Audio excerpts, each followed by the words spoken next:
Chers amis, la semaine dernière, nous avons vu comment prier avec efficacité. Nous avons vu que l'autorité nous appartenait et que Dieu, il voulait qu'on puisse l'exercer. Pas seulement lui demander des choses. Oui, certes, je peux demander des choses à Dieu, mais il y a des choses qu'il m'a déjà données. Rappelez-vous, Luc chapitre 10, verset 19, il nous disait que nous avons reçu quand même pas mal de pouvoir et que nous pouvons l'exercer au lieu de prier pour que Dieu puisse l'exercer. Non, ce n'est pas Dieu qui l'exerce, c'est vous qui l'exercez. Aujourd'hui, dans cette optique, toujours dans ce même cadre, j'aurais aimé vous parler de jubilé. Le jubilé se trouve dans Lévitique chapitre 25. Si vous lisez bien le passage, vous verrez que le jubilé avait lieu tous les 50 ans. Donc tous les 7 fois 7 ans, 49 ans. Après 49 ans, il y avait le jubilé. Si vous étiez esclave, vous devriez être libre. Quelle que soit la condition dans laquelle vous étiez, votre condition allait s'améliorer.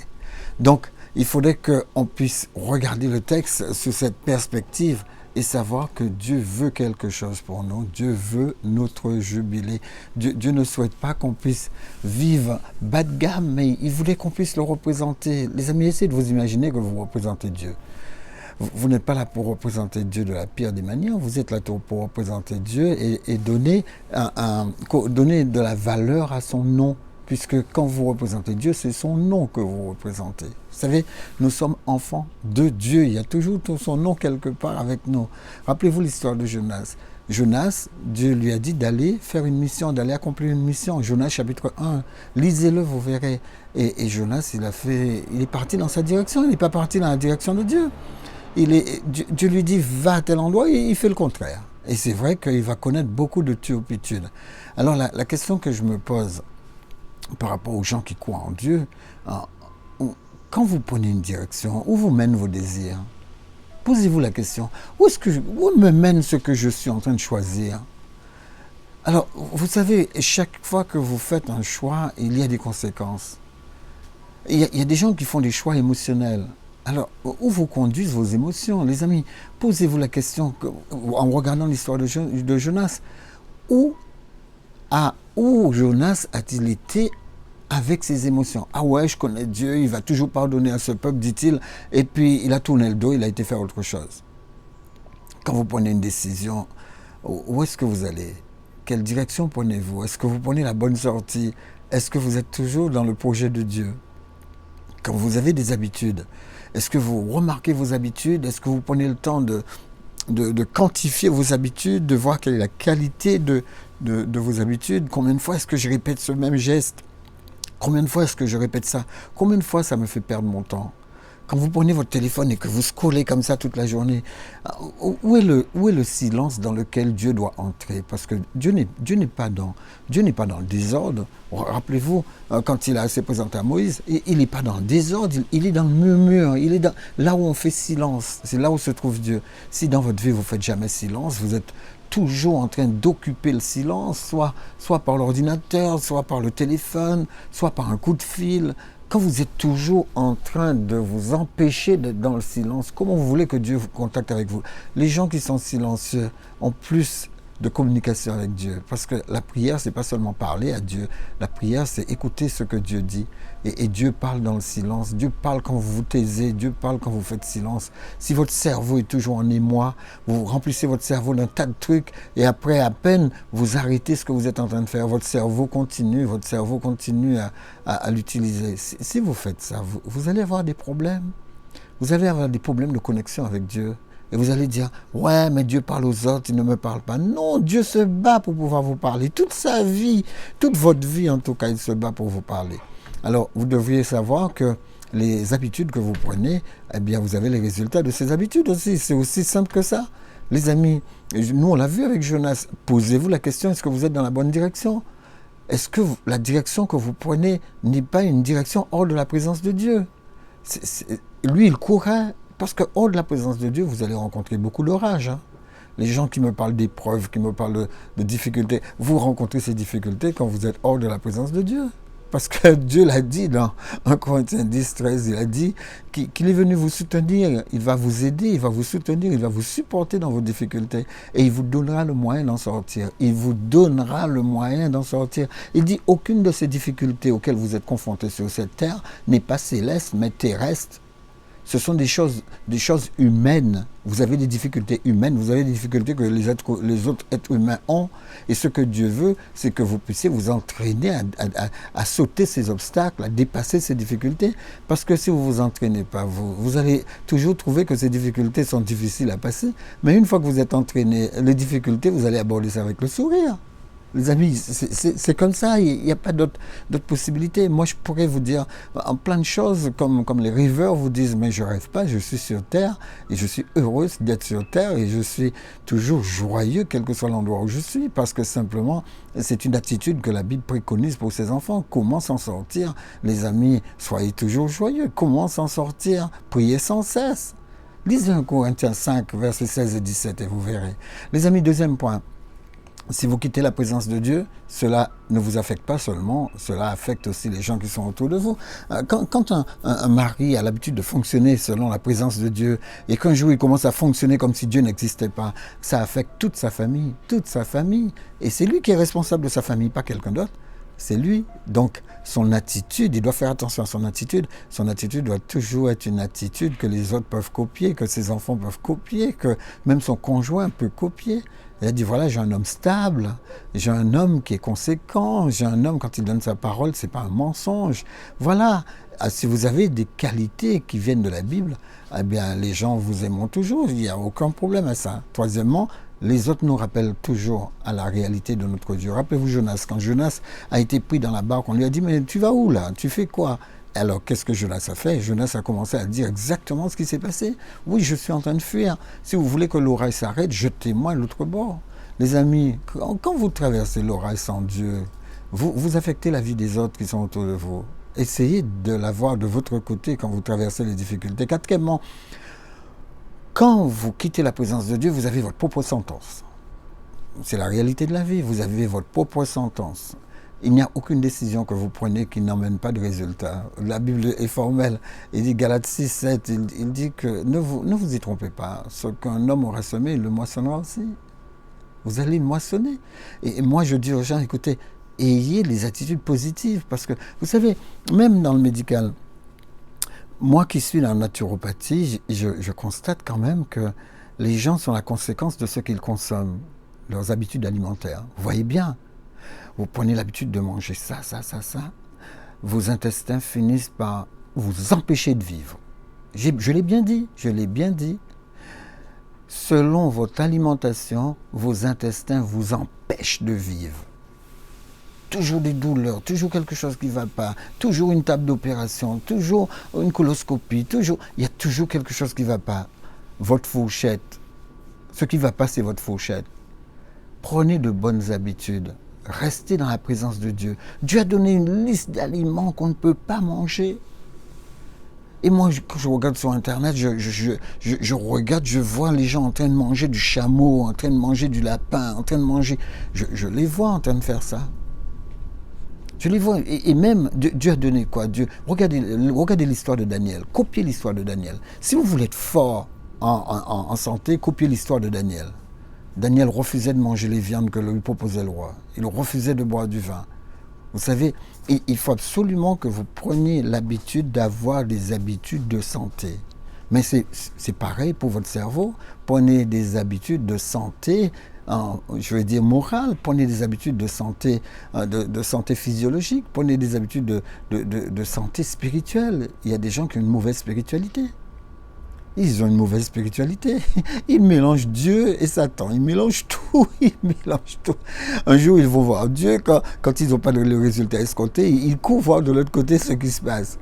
Les amis, et même pas ça. Les gens, par exemple, qui ont tout le temps des pensées négatives et qui lisent la Bible. Vous savez que dans la Bible, vous allez trouver de quoi ressourcer aussi les pensées négatives. Hein? D'accord ? Je suis précipité dans la fosse. Allez, ils sont toujours dans l'ombre de la vallée de la mort. Ils campent, ils ne sortent pas. Les amis, battez-vous pour être un enfant de Dieu équilibré. D'accord? Allez, on prend Lévitique 25. Dans Lévitique 25, c'est le jubilé. c'est le jubilé. Le jubilé, c'est-à-dire que si vous avez traversé 49 ans de misère, il est temps pour vous d'entrer dans votre jubilé, d'avoir une année où tout baigne, une année où tout baigne, une année où les choses sont extraordinaires. Prenez les années qui viennent et dites-vous, je vais chercher mon jubilé. Le jubilé se concevait quelle que soit la condition de l'individu, quelle que soit sa condition. Alors, je répète, quelle que soit votre condition, l'année du jubilé était l'année de la délivrance. Dites-vous que vous y êtes. Vous y êtes. Il faut que vous puissiez entrer dans votre année de jubilé. Vous savez que dans le Nouveau Testament, vous n'avez plus besoin d'attendre 49 ans pour entrer dans le jubilé. Je vais vous montrer ça. Qu'est-ce qui vous permet d'entrer dans le jubilé? Alors, la Bible vous dit votre humilité par rapport à la parole de Dieu. C'est-à-dire que la parole de Dieu doit être votre souverain. Entrez sous la souveraineté de la parole de Dieu. C'est de ça dont il s'agit. C'est ça l'humilité. Quand vous entendez les gens parler d'humilité, la définition est toute simple. Entrez sous le couvert de la parole de Dieu. Dites-vous, la parole de Dieu est mon souverain. Je ne suis pas en train d'écouter ni un pasteur, ni un prêtre, ni un copain, Non, je suis en train d'écouter la parole de Dieu. C'est ce qui rend utile la méditation le matin, la méditation le soir. Il dit méditez jour et nuit, méditez le matin, méditez le soir. N'allez pas vous coucher sans Dieu, ne vous réveillez pas sans lui. Quand vous vous réveillez, réflexe, bonjour Seigneur, comment t'as passé ta nuit? C'est pas mal ça, hein? Les amis, deuxième chose, votre spiritualité. Entretenez votre spiritualité. Vous serez un homme fort, vous serez un homme fort, vous serez une femme forte, vous serez un enfant fort si vous avez une bonne spiritualité. Je ne dis pas ceux qui font du copiage spirituel, je dis ceux qui ont une vraie relation avec Dieu. Vous savez, je disais à une dame hier, madame, écoutez, je ne suis pas religieux, je ne suis pas religieux pour un sou, je suis spirituel. Vous savez, parce que Jésus n'est pas venu pour fonder une religion, il est venu pour fonder des relations. Alors ce qu'il veut, c'est savoir comment vous êtes. Quand il vient le matin, c'est pas comment est la collectivité. Comment êtes-vous? Lambert, comment tu es ce matin? Dis Seigneur, comment tu as passé ta nuit? Seigneur, écoute, ce matin je vais faire ça, je vais diriger ça. Écoute, je vais étudier ça, accompagne-moi. Ouvre mon esprit, donne-moi de la connaissance. Parce que là, vous savez que la connaissance, c'est la vie. La connaissance, c'est la vie. Les amis, mon peuple périt faute de connaissance. Alors si vous voulez ne pas périr, avoir la vie, recherchez la connaissance. Alors troisièmement, la foi. Si vous voulez entrer dans votre jubilé, je dis, il faut avoir de l'humilité, il faut avoir une forte spiritualité, il faut développer votre foi. Votre foi doit se développer comme une résistance, comme un acte de dépendance. Parce que Dieu, ce n'est pas ce qu'il peut faire qui l'intéresse, c'est ce qu'il peut faire avec votre foi. La foi, c'est la confiance, c'est l'engagement, c'est la fidélité, c'est l'adhésion. Je n'arrête pas de le répéter. Si vous savez, dans le corps, l'organe le plus important, c'est le foie. Dans la spiritualité, la notion la plus importante, c'est la foi. Vous voyez, que ce soit votre corps, le foie. Que ce soit la spiritualité, la foi. Les amis, c'est ce qu'il vous faut. Il vous faut la foi pour déterminer qui vous êtes. Si vous avez la foi, vous pourrez entrer. Ces trois notions, humilité, spiritualité et foi, ces trois notions, c'est ça qui vous permettra de vivre le jubilé. D'accord? Alors, quand vous parlez jubilé, dites-vous que vous dessinez votre ligne de résistance pour retrouver votre soi spirituel. Waouh! Lisez Isaïe 55. Les amis, vous allez voir que il vous faut développer une soif spirituelle. Vous n'aurez rien si vous n'avez pas soif. Mettez des barrières autour de vous. Moi, je mets des barrières pour protéger ma spiritualité. Si vous saviez parfois les demandes que les gens me font, mais je suis obligé d'agir dans mes barrières. Si je n'avais pas mis les barrières avant, j'aurais succombé. Mais avec des barrières, vous avancez dans votre spiritualité. Dessinez votre ligne de confiance afin que votre vie soit destinée à la gloire de Dieu. Mettez des garde-fous autour de vous afin de rester dans la gloire de Dieu. Oui, il y a beaucoup de gens qui voient vos décisions en disant « Ah oui, mais Lambert, trop spirituel pour moi, trop ceci pour moi. » Non, il n'y a pas de trop, il n'y a pas de trop. Quand vous ouvrez la parole de Dieu et que Dieu dit qu'il recrache des gens, Je ne veux pas être recraché, moi. Je veux rester le plus équilibré possible. Et certaines personnes, ça peut ne pas leur plaire.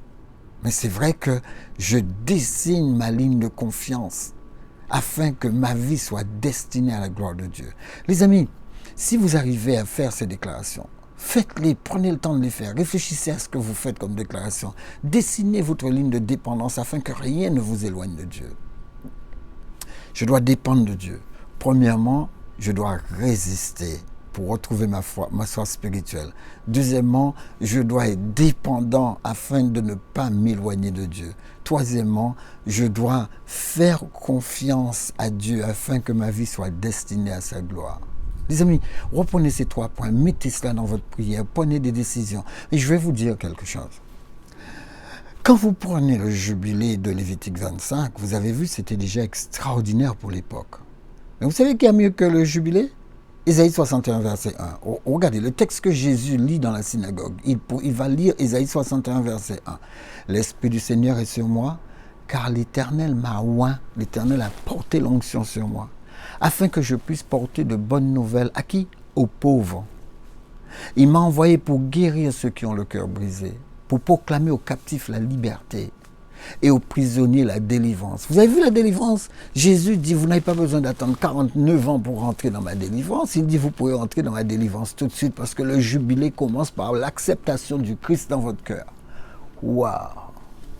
C'est beau ça. Accorder aux prisonniers la délivrance et publier une année de grâce de l'Éternel. Voilà le jubilé, une année de grâce de l'Éternel. Chaque année dans laquelle vous rentrez maintenant avec le sang du Christ, c'est une année de grâce de l'Éternel. Les amis, c'est comme ça qu'il faut que vous le voyez. On n'est plus dans l'Ancien Testament. On a notre jubilé chaque année. Entrez dans votre année de jubilé. Quand commence votre jubilé? Les amis, quand est-ce que ça commence? Ça peut commencer tout de suite. Vous acceptez Jésus dans votre cœur et vous faites ce que je viens de vous dire tout à l'heure.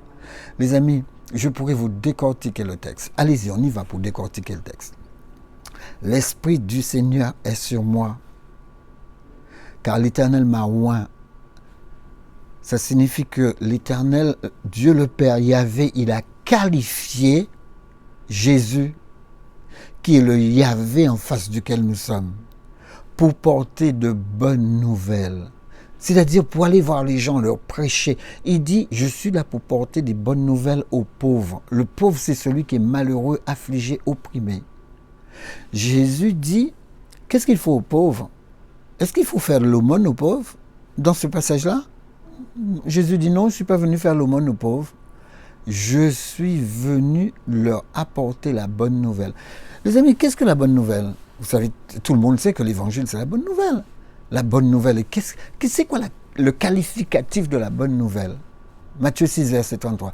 Cherchez premièrement le royaume et la justice. C'est la bonne nouvelle du royaume. Quand il a envoyé les disciples 2 par 2, c'est la bonne nouvelle du royaume. Il ne leur a pas envoyé dire qu'il est crucifié sur la croix. Non, il n'était pas encore crucifié. Il les a envoyés dire la bonne nouvelle du royaume. Même après sa crucifixion, il revient sur cette histoire de bonne nouvelle.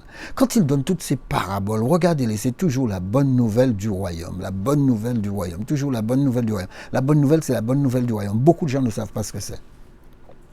Beaucoup de chrétiens ne savent pas ce que c'est. Vous leur dites, qu'est-ce que la bonne nouvelle du royaume de Dieu? Il va vous raconter plein de choses. Ah, Jésus est mort, on va aller au ciel. La bonne nouvelle du royaume, c'est pas ça la bonne nouvelle du royaume. Les amis, revoyez mes vidéos. J'ai fait pas mal de vidéos sur la bonne nouvelle. Les gens refont encore sur la bonne nouvelle parce qu'on n'a jamais fini. On n'a jamais fini d'étudier ce passage sur la bonne nouvelle du royaume des cieux. D'accord? Donc, quand Dieu arrive, il dit la bonne nouvelle suffit pour le pauvre. C'est pourquoi il faut savoir ce que c'est que cette bonne nouvelle du royaume. Ça suffit pour le pauvre. La bonne nouvelle suffit pour faire du pauvre quelqu'un qui n'est plus pauvre, pour faire du malheureux quelqu'un qui n'est plus malheureux, pour faire de l'affligé quelqu'un qui n'est plus affligé, pour faire de l'opprimé quelqu'un qui n'est plus opprimé. Et regardez ce qu'il dit. Il dit, il m'a envoyé pour guérir ceux qui ont le cœur brisé. Même la bonne nouvelle est là pour guérir ceux qui ont le cœur brisé, pour proclamer aux captifs physiques et spirituels la liberté. Physique et spirituelle, la liberté. Et aux prisonniers, la délivrance. Les amis, c'est-à-dire ouvrir la vision des gens, quel que soit là où vous êtes. La bonne nouvelle du royaume est censée ouvrir votre vision. Et dire enfin, je suis là pour publier une année de grâce de l'Éternel. Je suis là pour publier un jubilé. Moi, je trouve ça extraordinaire. Je trouve ça extraordinaire que Dieu nous a tout donné pour avoir une vie d'excellence. Tout donné pour avoir une vie d'excellence. Il y a beaucoup de croyants qui n'ont pas de vie d'excellence. En général, ceux qui ont la vie d'excellence chez les croyants, c'est ceux qui exploitent les autres. Ah, je vous assure, ceux qui exploitent les autres, ceux qui exploitent la crédulité des uns et des autres, eh bien, ils ont une belle vie. Parce que même l'abondance de l'un passe dans la poche de l'autre. Mais dites-vous que ce n'est pas ce que Jésus est venu faire. Jésus n'est pas venu court-circuiter ses enfants. Il est venu pour que tous ensemble, on soit excellents et extraordinaires. Les amis, dans Luc 4, verset 23, Jésus dit, ce passage d'Ésaïe est accompli. Vous lisez ça dans Matthieu 11, verset 5, Luc 4, verset 21. Cette parole de l'Écriture est accomplie. Il n'a pas dit que cette année de jubilé va s'accomplir. Il n'a dit non, je suis venu pour publier une année de grâce maintenant, là. À partir de ma présence, c'est accompli. Ça signifie que vous, si vous êtes croyant, chaque année doit être une année de jubilé. Chaque année doit être une année de jubilé. Les gens qui ne vivent pas leur jubilé, eh bien, rencontrez-moi à partir de septembre. À partir de septembre, je vais vous aider. C'est la connaissance qui prime. Ce n'est pas des blablabla, c'est la connaissance qui prime. Et surtout la mise en application. Regardez la vie des gens. Regardez ma vie. Quel est le résultat? Regardez la vie des gens qui vous prêchent. Quel est le résultat? Les amis, à partir du mois de septembre, ce sera probablement la 3e semaine de septembre, parce que je reviens le 9 septembre. Je pars là demain, je reviens le 9 septembre. Mais à partir de la 3e semaine de septembre, je vous l'annoncerai à nouveau. On va avoir des réunions tous les samedis matins. Tous les samedis matins, à 10h, tous les samedis matins. 2 rue du Buisson aux Fraises. Pour ceux qui connaissent l'ancien locaux, eh bien, 2 rue du Buisson aux Fraises. On va avoir des réunions là. Ce sont pas... Il y aura une partie culte, si vous voulez, mais n'appelez pas ça culte. N'appelez pas l'enseignement biblique. Prenez la Bible et construisez votre vie. Ce n'est pas parce que vous venez me voir que vous appartenez à une religion. Non, vous faites ce que vous voulez.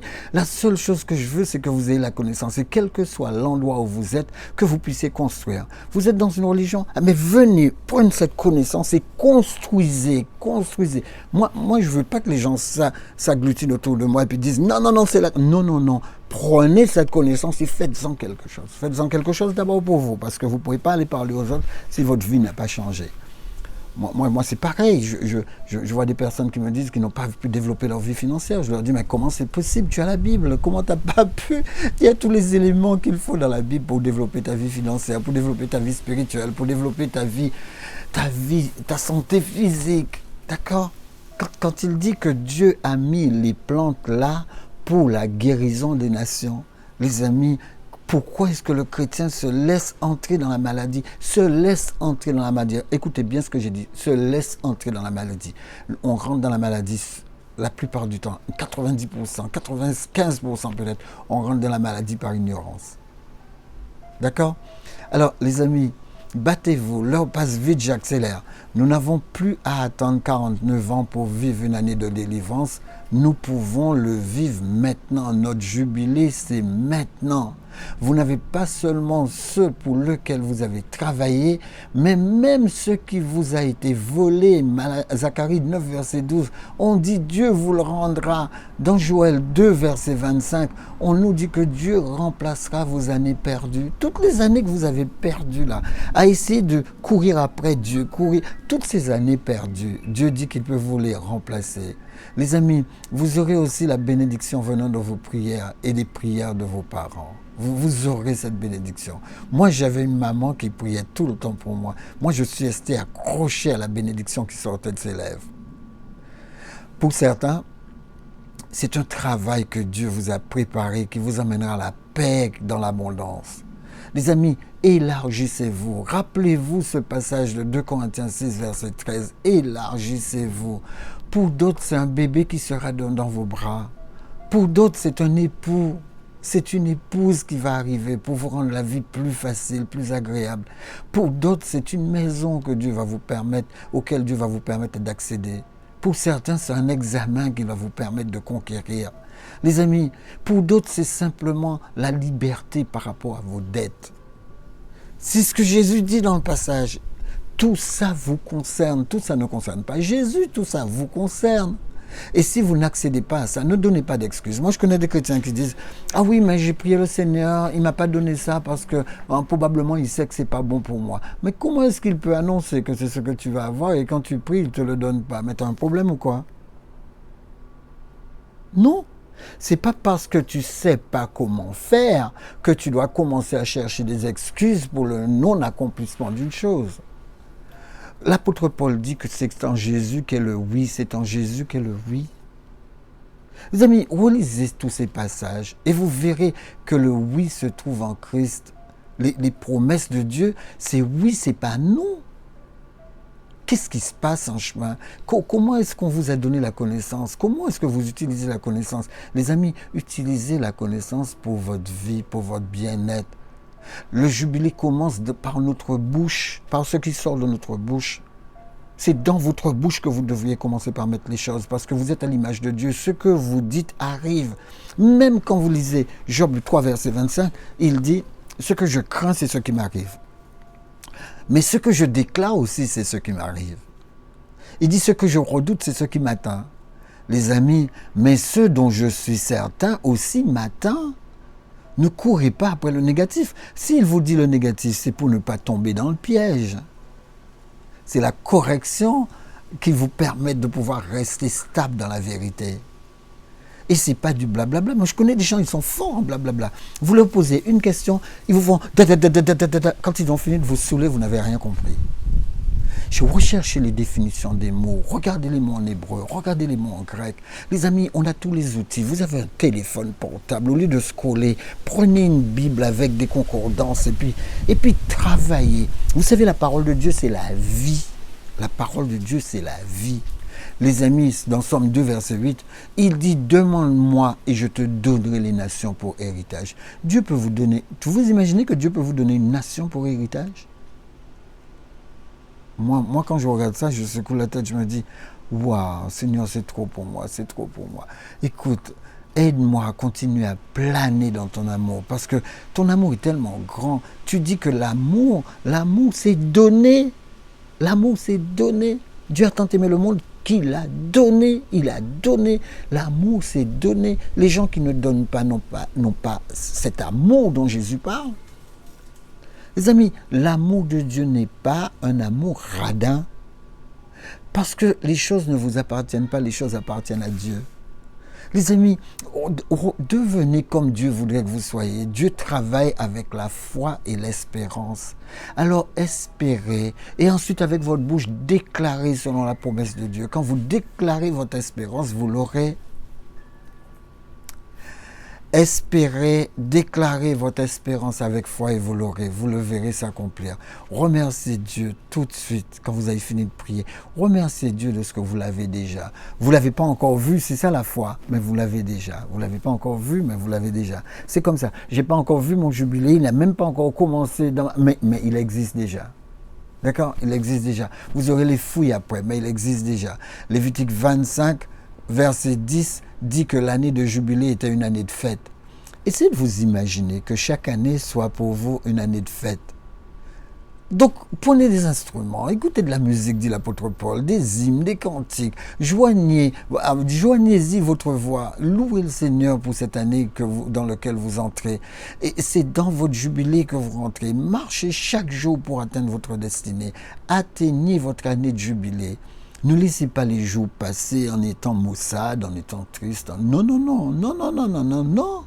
Réveillez-vous avec Dieu, allez vous coucher avec Dieu. Les amis, quand vous scrollez que des choses que vous voyez autour de vous, vous ne voyez pas que c'est de la distraction? Donc déclarez au nom de Jésus, allez-y, déclarez au nom de Jésus, que vos inquiétudes cèdent la place à votre quiétude. Seigneur Jésus, je déclare que mes inquiétudes cèdent la place à ma quiétude. Déclarez que mes entraves laissent la place à ma liberté. Psaume 30, verset 6. Les amis, votre prière doit être quoi? Donne-moi d'élargir mon espérance, Seigneur, et d'atteindre mon jubilé au nom de Jésus. Donne-moi d'élargir mon espérance et d'atteindre mon jubilé au nom de Jésus. Amen. Seigneur, merci pour ta présence. Merci pour ta présence dans le cœur de chaque personne qui écoute. Merci pour ta grandeur éternelle autour de chaque personne qui s'est engagée envers toi.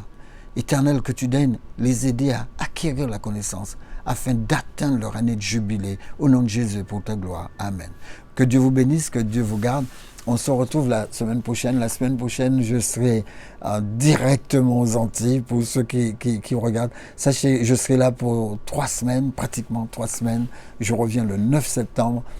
Ce sera vraiment une joie de vous rencontrer, que ce soit au niveau de la santé, que ce soit au niveau de la spiritualité. Ce sera une énorme joie de vous rencontrer. On essaiera de voir ce qu'on peut faire afin de pouvoir se rencontrer, savoir qu'on est là et savoir qu'on peut vivre quelque chose ensemble. Même si c'est en petite réunion de 20, de 30, de 40 personnes, eh bien, il n'y a pas de problème pour se retrouver, mais surtout se retrouver autour de la santé, autour de la parole de Dieu, dans tous les sens du terme, santé spirituelle, santé physique, santé morale. Que Dieu vous bénisse, que Dieu vous garde. À la semaine prochaine.